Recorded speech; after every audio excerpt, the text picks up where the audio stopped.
বিশ্বনবীর প্রথম বউ খাদিজা। কি সুন্দর নাম খাদিজা, বললে ভালো লাগে না? প্রথম নারী যিনি কালিমা পড়ে ইসলাম ধর্ম গ্রহণ করেছেন, আমাদের আম্মা জান। বিশ্বনবীর প্রথম বউ 25 বছর বিশ্বনবীর সাথে সংসার করেছেন, 3 বছর বিশ্বনবীর সাথে জেল খেটেছেন শিয়াবে আবি তালেবে। কেমন বউ? জামাইও জেলখানায়, বউ জেলখানায়। বিশ্বনবীর সবগুলো বাচ্চা সন্তান, ছেলে মেয়ে এই মহিলার গর্ভ থেকে এসেছে, একজন ছাড়া। ইব্রাহিম বিশ্বনবীর আরেক বউ মারিয়ার গর্ভে এসেছে, বাকি সব খাদিজার গর্ভে। যে আমরা ফাতেমা, বিশ্বনবীর কন্যার নাম কি? ফাতেমার মায়ের নাম কি? খাদিজা। সুবহানাল্লাহ। ফাতেমা, রুকাইয়া, উম্মে কুলসুম, জায়নাব, এই 4 জনের মাই খাদিজা। আবার আব্দুল্লাহ, কাসেম, এদের মায়ের নাম খাদিজা। বিশ্বনবী সব সন্তান এসেছে খাদিজার পেট থেকে। বরকত বেশি না কম? বিশ্বনবী ভয় পেলে খাদিজার কাছে গেলে ভয় কেটে যেত, সাহস যোগাতেন, শেল্টার দিতেন, ছাতার মতো মাথার উপরে দাঁড়িয়ে থাকতেন। আল্লাহু আকবার। বিশ্বনবী বলতেন, রুজিকতু হুব্বাহা, খাদিজার ভালোবাসা আমার অন্তরে আল্লাহ রিজিক হিসেবে দিয়েছে। আবার বিশ্বনবী বলতেন, আল্লাহ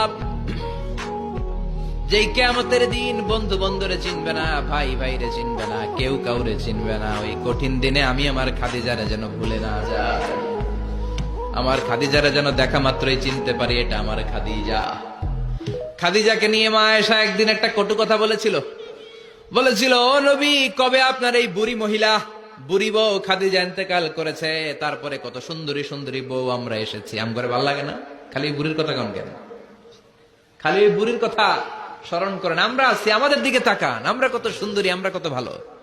বিশ্বনবী রেগে গেলেন, মা আয়েশাকে এইভাবে ধরলেন। জীবনে কোনোদিন কোন স্ত্রীর গায়ে হাত তোলে নাই, শুধু ওই দিন মা আয়েশাকে এইভাবে ধরেছিলেন আর বলেছিলেন, আয়েশা খবরদার, জীবনে এই কথা বলবা না।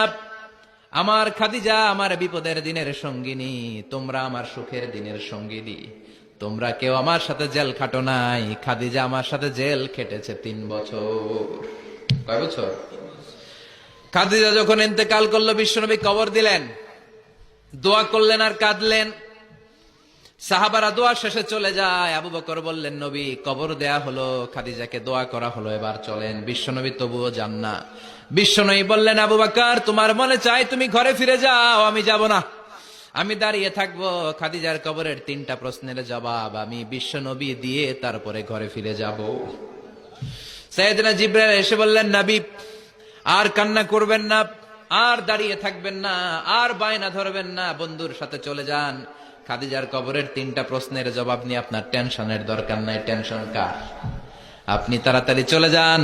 আপনার স্ত্রী খাদিজা যদি কবরের 3টা প্রশ্নের জবাব দিতে কোনো ভুল করে ফেলে, আরশের উপর থেকে আল্লাহ নিজেই জবাব দিয়ে দিবে।